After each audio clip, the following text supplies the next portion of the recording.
I'm so thrilled. I'm ecstatic to kick off today's event, Empowering Women in IT, a conversation with Cynthia Izzo of KPMG. Today, we're so excited to be joined by Cyndi Izzo, the principal at KPMG LLP, to discuss her career story about being a woman in the IT industry. Fun fact here, High Tech recently awarded Cyndi Izzo as one of the 100 most influential Hispanic leaders in technology, the High Tech 100. So, congratulations. That is amazing. Cyndi, please introduce yourself. We'd love to hear about you, personal and professional, as far as what you do in your role today at KPMG. Great. Thanks so much, Justine. And thank you, everybody, for being here today. I'm super excited to share my story with you. I'm going to tell you a little bit about my personal side first, and then I'll get into my career.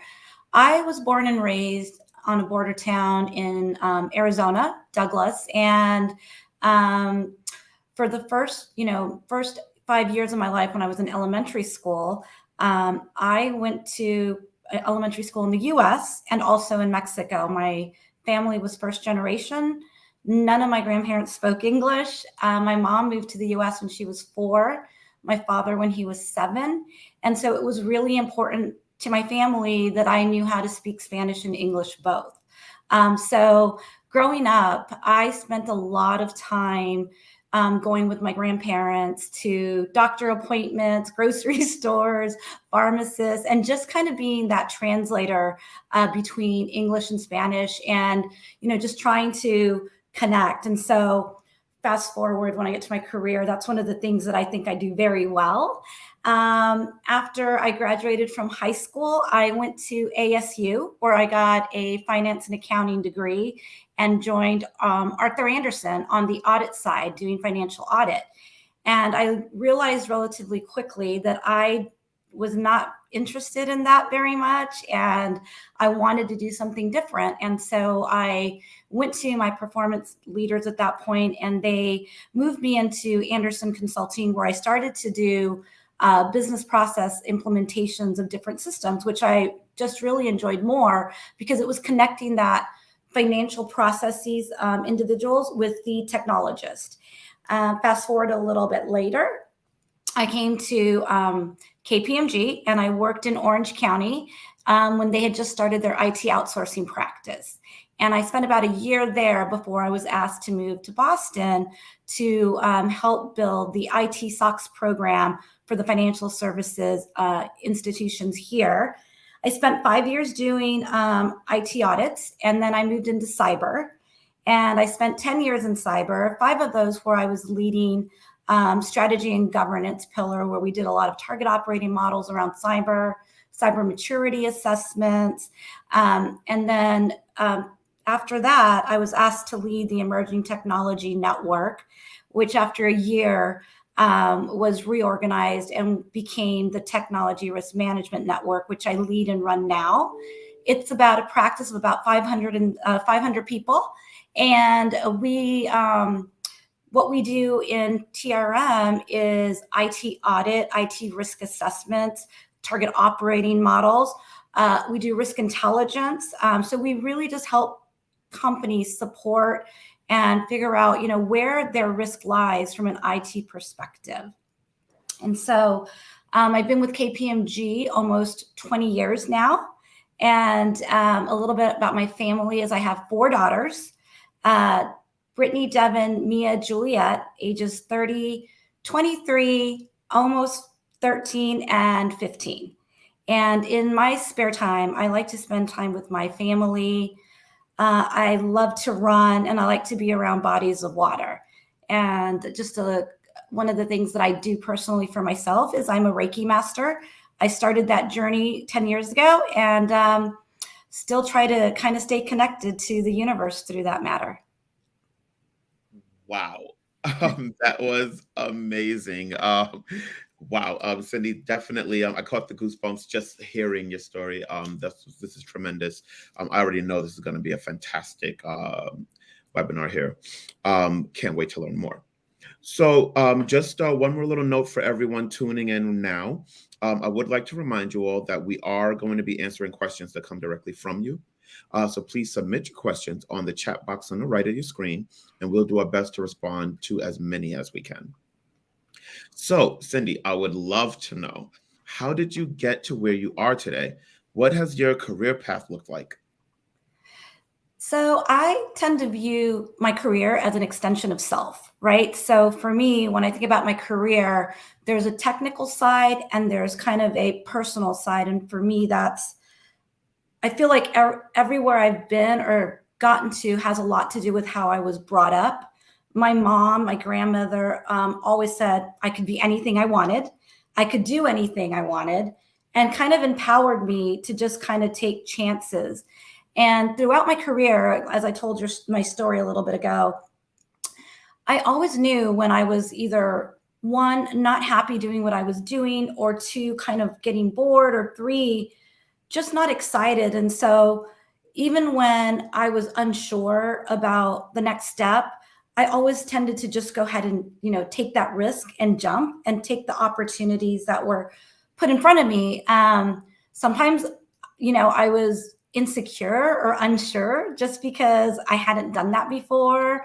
But there was always people around me to support me and pull me up and ask questions for. So I think part of it is, who's your support structure and how did they help you get where you are? And then two is, make sure that you take chances. And that's kind of what I've been doing my career.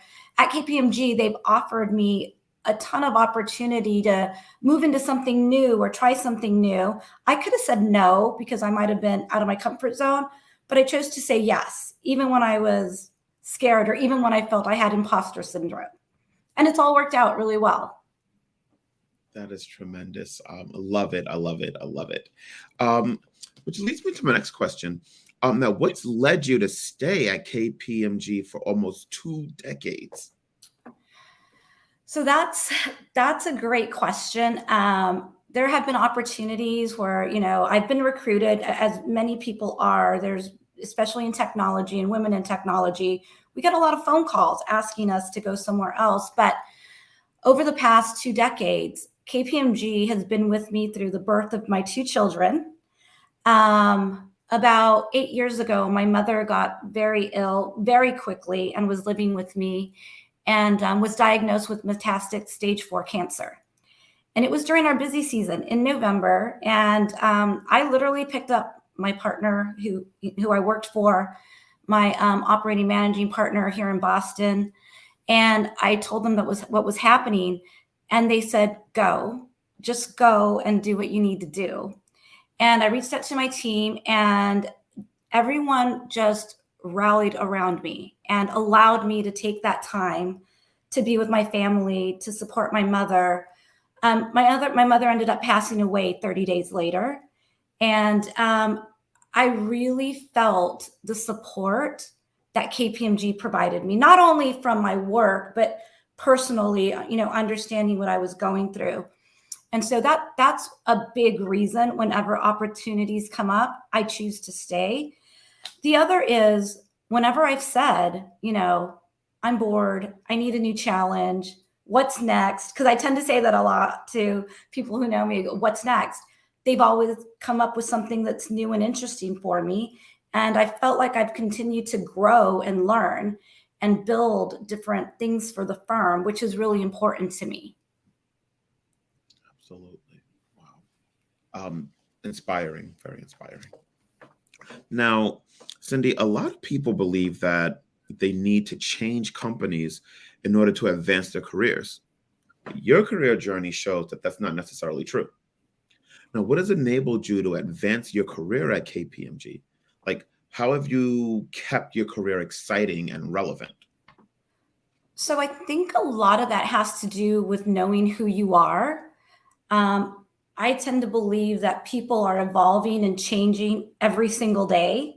I probably spend a lot of time, what I call it, in my head, right? So I have this little voice that's always kind of talking to me and letting me know what I do right, what I do wrong, what do I need to grow, what's making me happy. and just evaluating all of that. So I tend to do a lot of self-reflection. And when I know that I've reached a point where, okay, I've done this, kind of mastered it, I need to learn something new, I let people know around me. And so with KPMG, we are huge, right? So we've got an enormous consulting practice where there's different places to go. I'm in risk advisory and I do technology risk management. But as I said earlier, I've been in 3 different networks, right? I've been in cyber, I've been in IT, and every time I rose my hand to go somewhere else, it was okay. And it didn't necessarily impact my career trajectory. Of course, I did have to learn new skills and kind of get to the level I needed to be.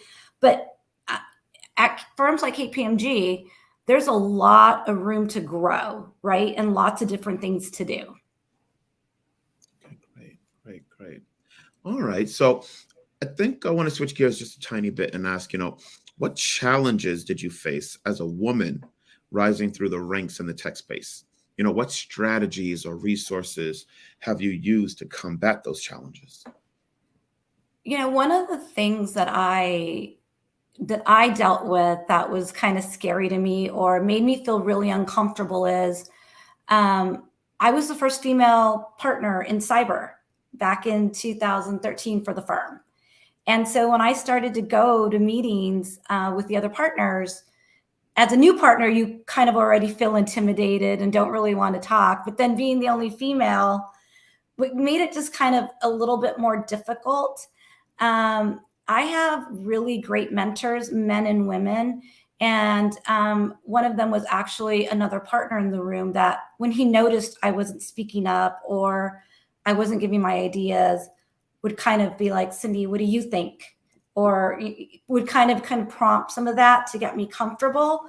And I also talked to other women, right, that were similar in my position, some of my mentors, and they're like, that's a you issue. You need to get comfortable, sitting in that room and having a voice. And so I started to work with some of them, like just almost like mock, discussions where I could find my voice. And I think that's really important because everybody in the room isn't really keeping you quiet. It's more your inner voice, that fear inside yourself. And so the more you can start finding your inner voice and communicating it out, I think that's really helpful. I absolutely agree. That is great. Thank you so much. So I think a big one that everyone's going to want to, really hear your thoughts on, and I want this one to be really well thought out and take your time with this one is, what advice would you give to women entering the tech field? Anything you wish you had known earlier in your career? So it's not really advice just for women in technology. Looking back on my career, and I've been doing this for a long time. I feel as a woman, we tend to care about a lot of people, things, and always kind of almost put others before us because we have a very nurturing, sense of self. And one of the things that I probably didn't do really well early in my career is, be kind and gentle to myself. And so a lot of times, and by that I mean a lot of times when I was learning, I was probably my own worst critic. So I would, have negative talk to myself, or maybe I'd work 55 hours, 60 hours and not eat properly or not get enough time for myself. Or, it was a lot of things that led to me either being run down or not focusing. And it was only because I was trying to get to the next thing faster, to the next level, and not really taking the time that I needed to kind of just, relax and absorb and be balanced, which in turn kind of helps you as you grow. Because no one can stay in that fast paced and putting others before them and not caring for themselves and be successful. It just doesn't happen because your mindset isn't positive. Mm-hmm. I absolutely agree with that. That makes perfect sense. Yeah, definitely. So I always think that this is an interesting question that really gets people opened up more, right? Mhm. What's been your most valuable career mistake? Okay, so this happened probably 10 years ago, and it literally reshaped my career. Actually, it was longer than that. It was in 2005. Now that I think about it, I'm getting old. um, so I had just moved to Boston, and my older two daughters. So we had just moved here, new from Orange County, moved into a house, started new schools. I had a brand new team I was working with. And the West Coast and the East Coast have very different work life balances. And I didn't know that being from the West Coast. And so when I got to Boston and I started working with my team and the partners, at this point I was a director, they would come in at 6:30, 7 a.m. and they wouldn't leave till 9 or 10 at night. And that was just kind of the routine. And being new to the area and having your family try to adjust to a new town and a new home, that was really difficult. And I didn't say anything. And so I was trying to um, be there for all of those hours, right? And try to just kind of fit in. And what ended up happening is I had a mentor. Her name's Gail Deegan. Mhm. She is the ex CFO of Verizon. She was the CFO of Houghton Mifflin. She's an amazing woman. And I had met her through the Girl Scouts because I sat on the audit board with her. And I met her for lunch one day. And she looked at me, she's like, "So, how are things going?" And I just burst into tears, like just literally had a meltdown in front of this woman. And I said, "I'm sucking at work. I don't understand what I'm doing yet. I'm sucking at home. I'm not around for anything, homework, after school activities. My house is a disaster and I'm just failing at everything. And my work stuff is taking me longer to do. And it was mostly because I didn't really know what I was doing. So it's this little bit of a learning curve." And she looked at me and said, "You've always been like a straight A student, haven't you?" And I was like, "Yeah, kind of. And you've always kind of succeeded at everything, haven't you?" I was like, "Yeah, kind of." And she goes, "Stop. I am here to tell you that from now on, you're a C." And I kind of just looked at her and didn't understand. She's like, "You are a wife, a mother, a professional, a sister, a daughter, and you're yourself." And she goes, "And what I'm going to tell you is you need to be an A on Monday at work if you have a presentation, and maybe a B mom, and maybe a C wife, and a D for yourself." She goes, "But on Tuesday, if your daughter has a soccer game, you better be a mom that day." And she kept kind of going on this with me. And I sat there and looked at her, and she goes, "And at the end of the year, you're going to be a C at everything, but as long as you were an A on the day you needed to be, you'll be happier with yourself."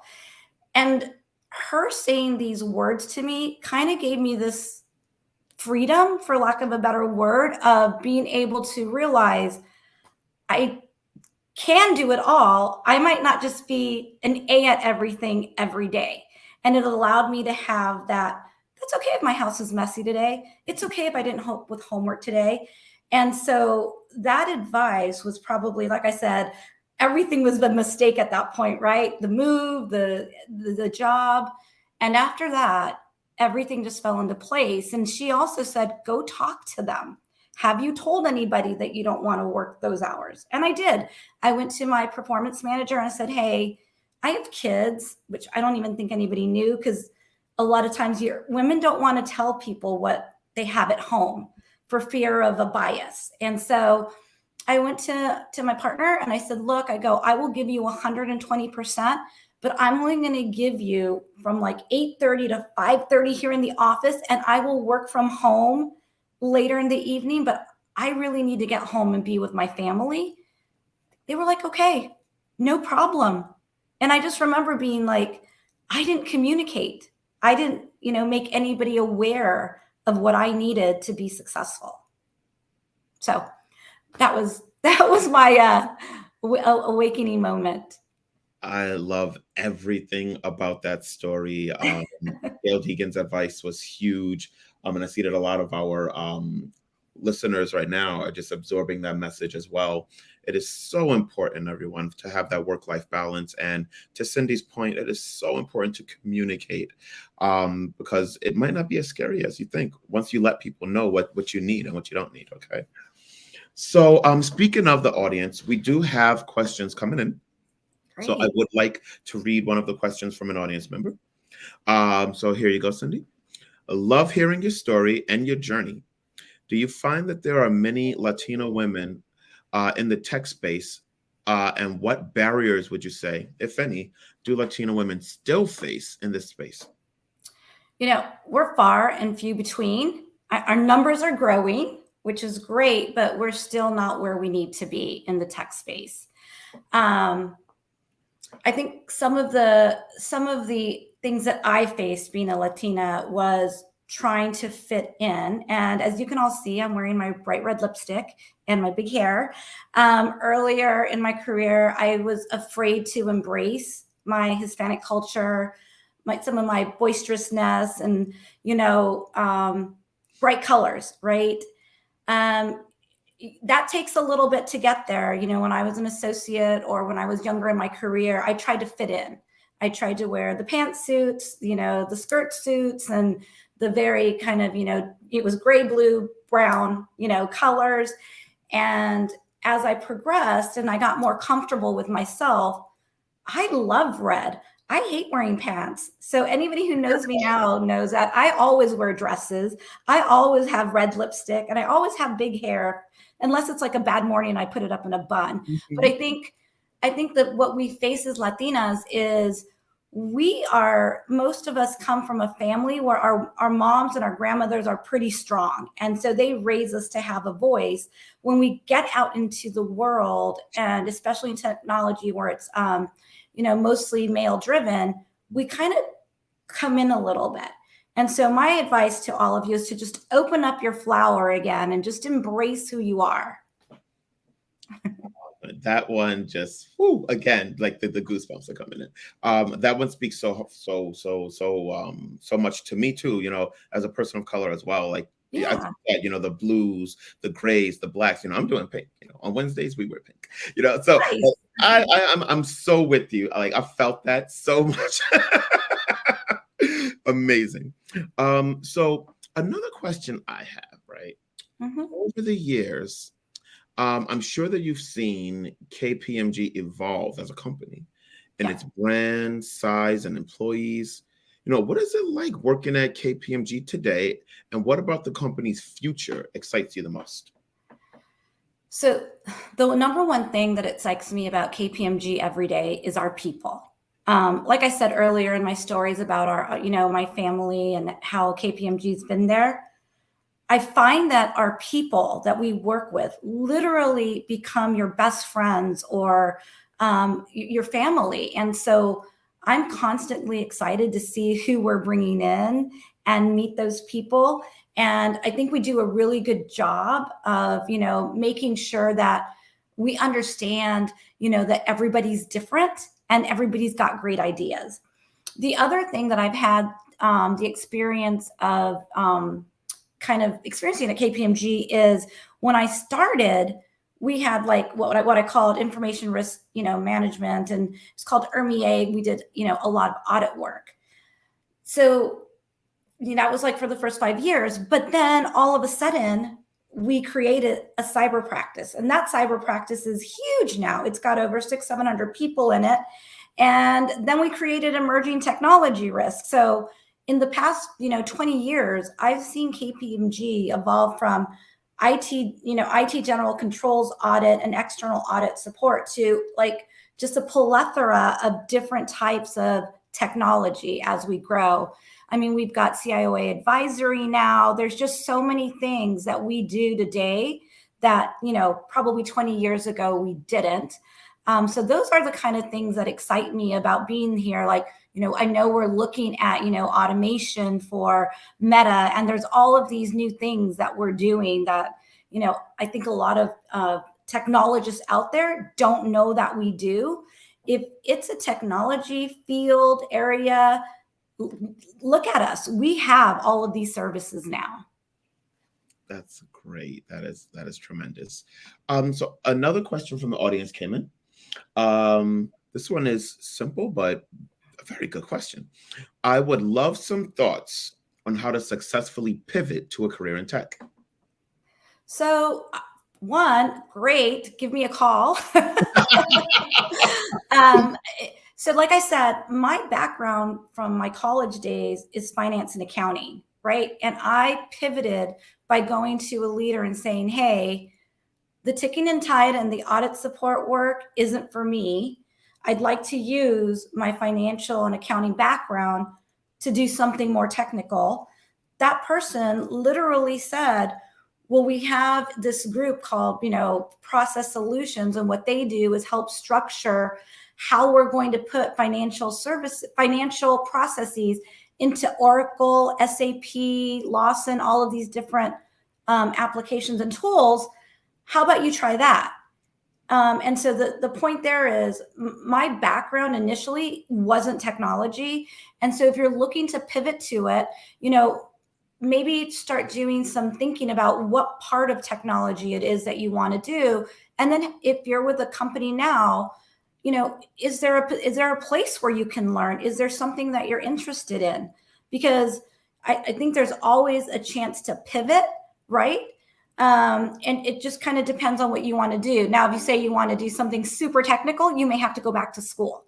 But that's the advice I would give, is just speak up and let somebody know. Awesome. Fantastic. Thank you. So what is KPMG doing to actively advance gender equality and empower women in tech? So we have a very well thought out strategy around diversity, inclusion, and equity. I'm actually part of our program called Accelerate 2025, which deals with making sure that we're hiring, promoting, mentoring, and looking at our inclusion and diversity. And I'm really proud of all the changes that we've made and what we're doing to bring this program to light. We also have very robust business resource groups that we have people like myself. I'm part of the National Hispanic Latino Board for KPMG. We mentor our directors, our managers. We want to make sure that we are bringing them up, that they're being noticed.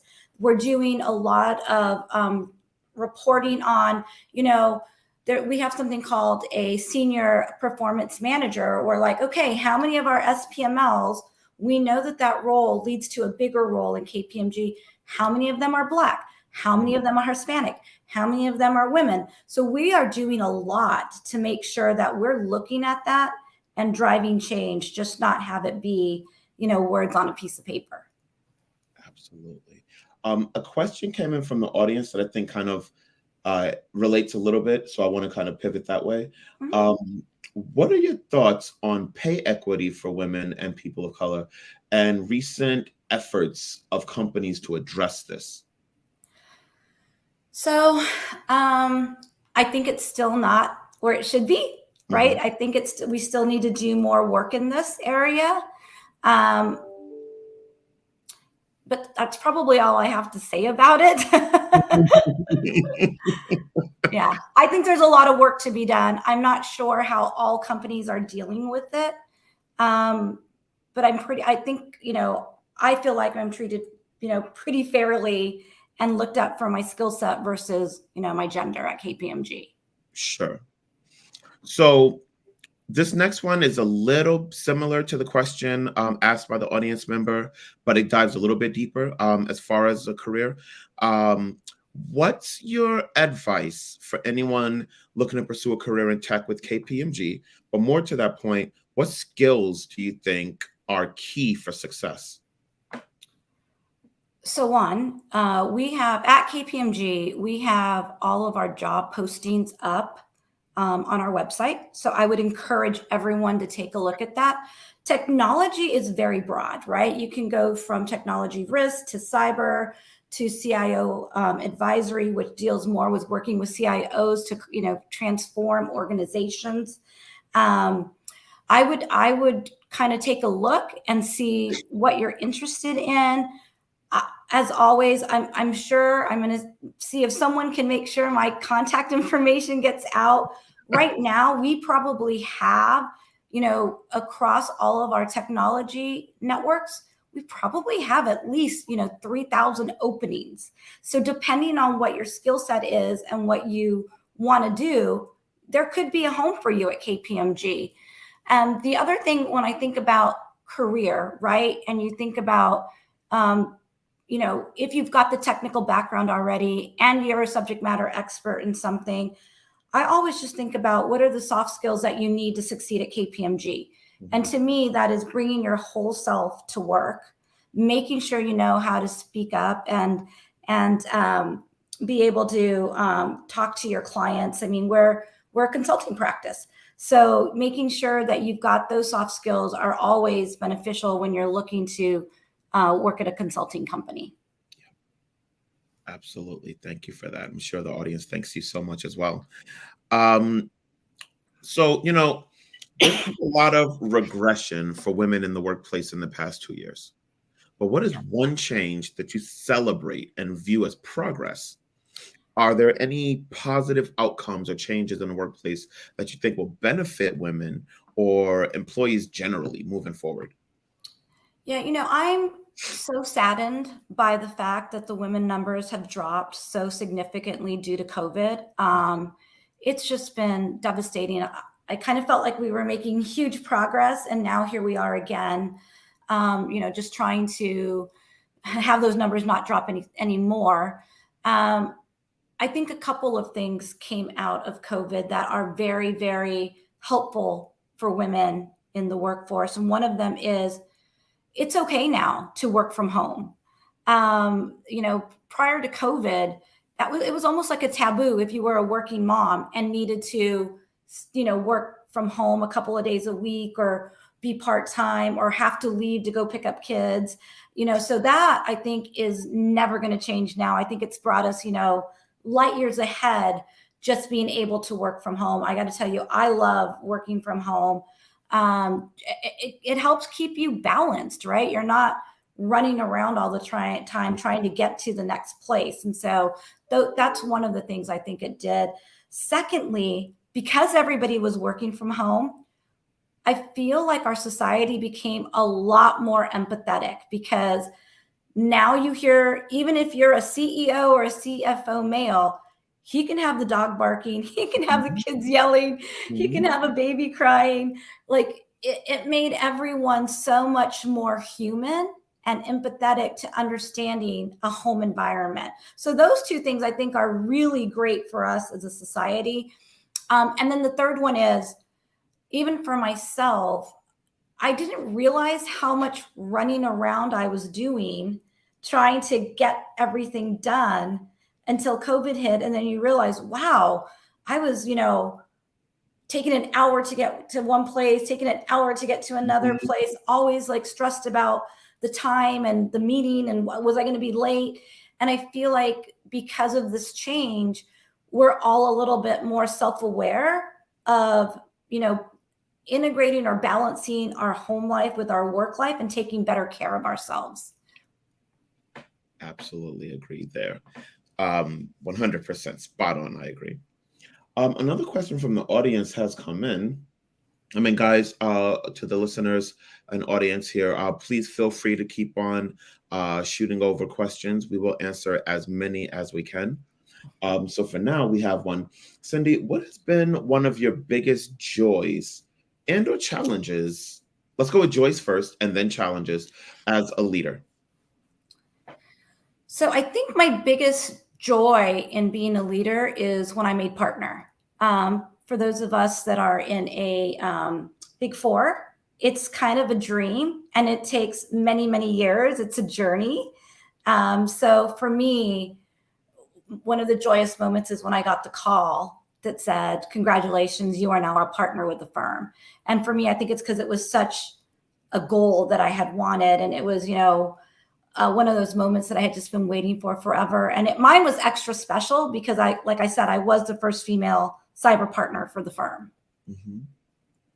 Amazing, amazing. And then as far as like a challenge as being a leader, anything you want to? Yeah, one of the challenges is everyone at some point in their career needs feedback that necessarily isn't positive, right? And as a leader, you're kind of the end of the line, right? So whether it's a client or an employee or a coworker or another leader, you always have to be able to give those tough messages. And so to me, when I first became a leader, and I'll give an example, when COVID hit, um, the economy was in the tank, right? Everything was, not great.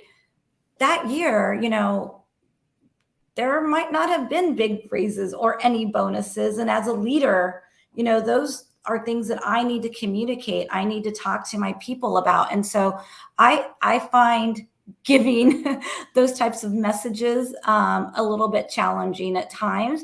They have to be done, but as a leader, like, you got to be right there and be ready to have those open discussions with your teams. Absolutely. You have to have the good discussions and the bad ones. Mm-hmm. So another question came in from the audience here. What are the skills or things you have done that set you apart from others on your journey and helped you to get to where you are in your career today? So one of the things when I moved to Boston, I knew no one, right? Just move here. And if any of you have ever been to New England, it's very parochial. Everybody knows what university you went to. Everybody's very connected. And I was struggling as a director who had sales responsibility to be able to, go to meetings and sell work, because nobody knew who I was. I didn't go to any of the schools around here, and I didn't have a network. And so what I quickly did was get involved in my community. And so I quickly joined Alpha here in Boston and started attending their events. I quickly took on a board seat at a nonprofit, which was the Girl Scouts of Eastern Massachusetts, which eventually I became the vice chair for them, after some time. But I think for me, if I hadn't found ways to engage my community and meet other leaders, one of the things that, would have made me successful is selling work as a director at KPMG. That's kind of what your role is. And if I hadn't done that, there's no way I would have been able to build relationships in a community that I had just moved to. And so for me, I would say making sure that you're building a community around you, making sure that you're meeting those people that could be can influence your career or help you or sponsor you in the future is something that I did really well. I also have, what I call, my board of directors that I have. And so those are internal KPMG colleagues, partners, leaders. I also have people outside of KPMG that I talk to. And like I said, I spend a lot of time just self-reflecting, like, on what I need to improve, what am I good at?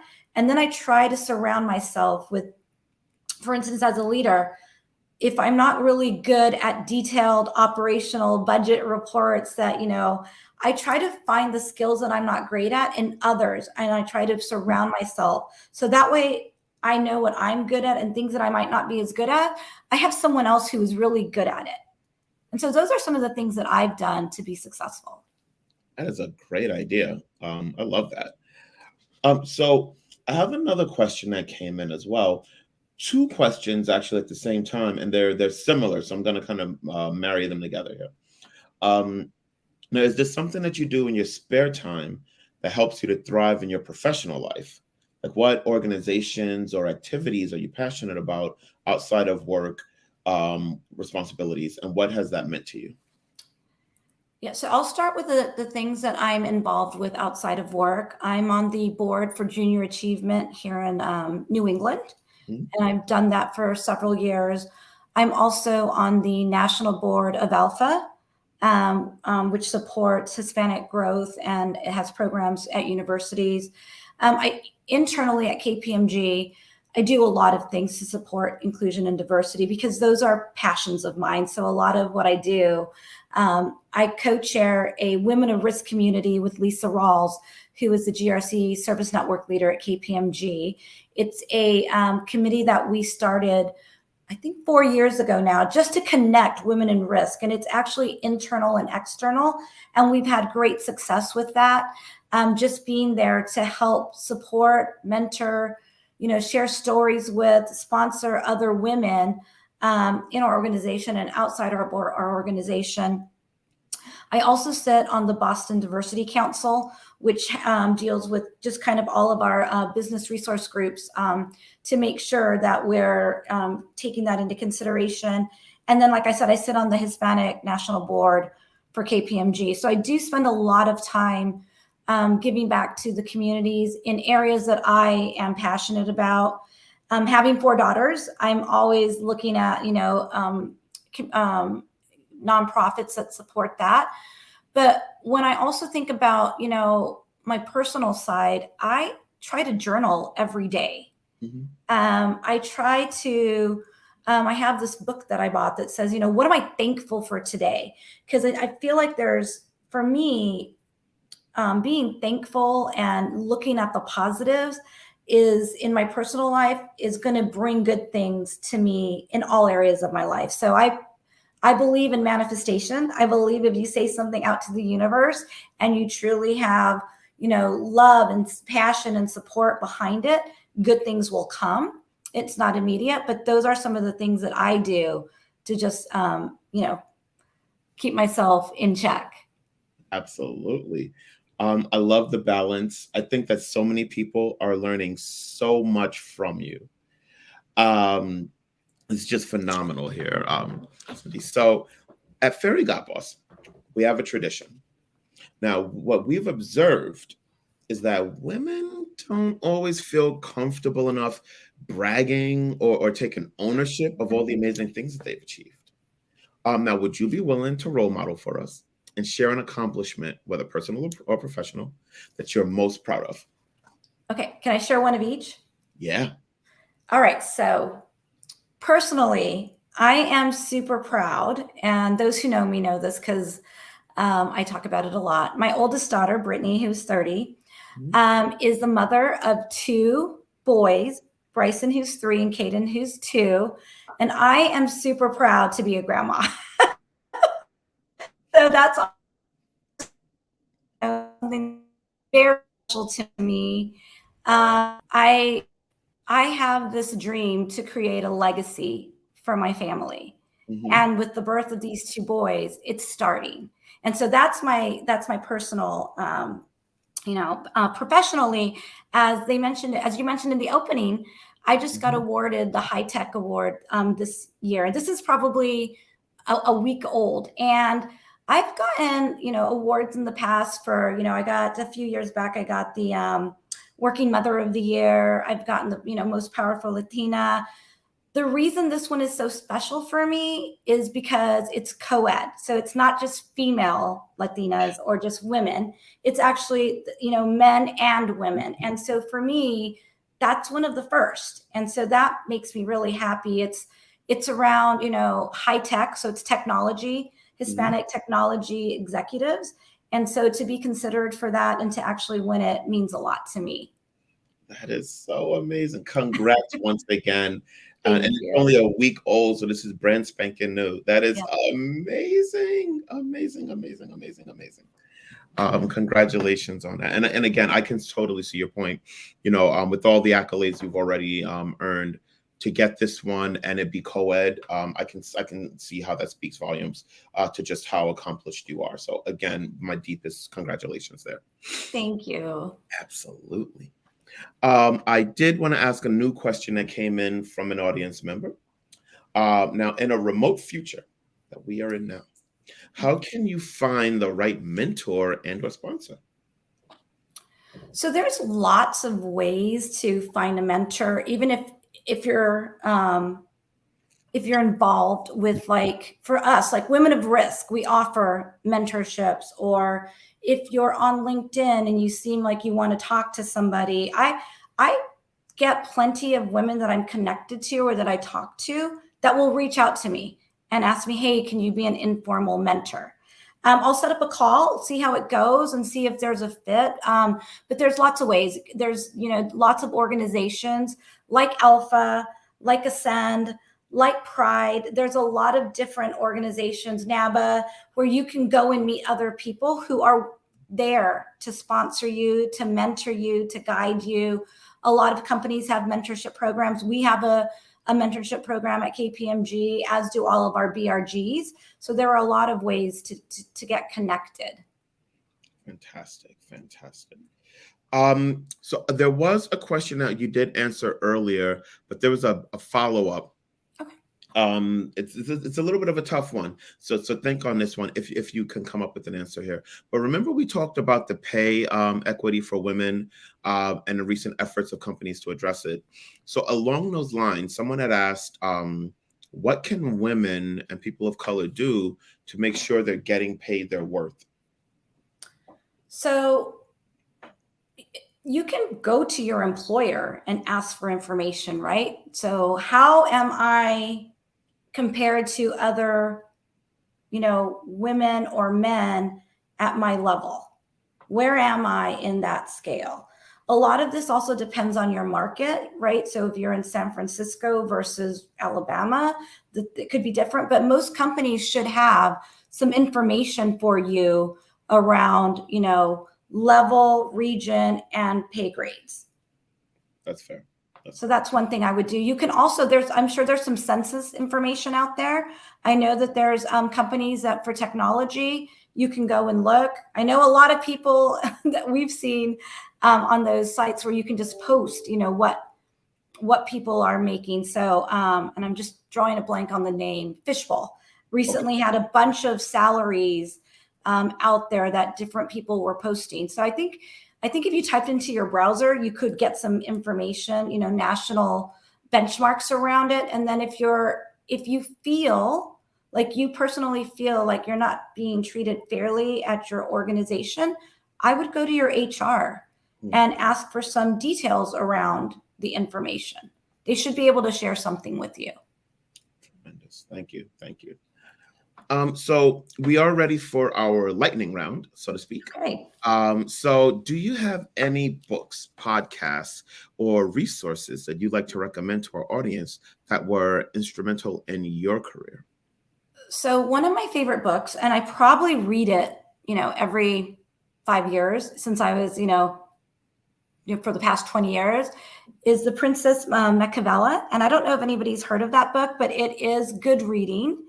So I would recommend that. The other thing that I listen to probably, 4 to 5 times a week is the Mindset Mile podcast. And I get it on Spotify. For me, like I said, my career is an extension of who I am personally. So a lot of what I read and a lot of what I do is around personal growth. So journaling, reading about, almost like not self-help, but things that empower or make me feel positive. And so that's kind of the things I do. I have a journal that I do every day. I have a thankful blessing that I do every day. I also tend to work out, at least 4 to 5 times a week, just to try to stay, positive. I feel like if you feel healthy, you're going to be healthy. So those are some of the things I do. Cool stuff. Right. And then could you share any of your own professional or not mantras that you repeat to yourselves daily or in the moments of doubt? Yeah. So for me, I always say, and those who know me, if they're on this call, know this. I'll sometimes put this in emails. I'll text it to people. I always say love, light, peace. It just means to me, with love, light, and peace, I can do anything. Everything's going to be okay. And on those days that are really, really bad, either on the home front, because things are just not working out. You got a flat tire. you're going to be late to a meeting. It just kind of, for me, it rebalances me. Those bad days at work, if you can focus on, there's a lot of moments where you can't read tone in emails or text messages, or sometimes if you're on a live call, but you're not physically seeing somebody, you can't really tell tone. And a lot of times, if you're not in a great mood, you interpret that tone to how you're feeling. So whether it's good or bad. And so when I start to feel like that at work, I have to just realize that it's probably my energy that I'm reading into. So if I can refocus myself on love, light, peace, then I can kind of get back into a place where everybody is doing the best they can. Nobody's out to get you. Whatever you're feeling is something that you just need to kind of shake off. So that's one of the things that I say, quite often to myself. I love that. One of the audience members just wanted you to reiterate the two readings, the reading that you were doing as far as the book that you read regularly every 5 years or so. Yep. They just wanted to get that name one more time. It's the Machiavelli Princess. Okay, and the podcast is The Mindset Mile, and I get it on Spotify. Perfect. They were very interested in that one. Cool stuff. All right. Let's see. I want to give the audience one last chance to drop any questions. Here we go. One more. I think we can get this one out. Now, time management has always been a challenge, but with so many working remotely, the challenge has up-leveled. It can almost be tougher without scheduled meetings, commutes, and the constructs that we'd grown accustomed to with an office environment. What strategies do you now use to prioritize your time and track it effectively?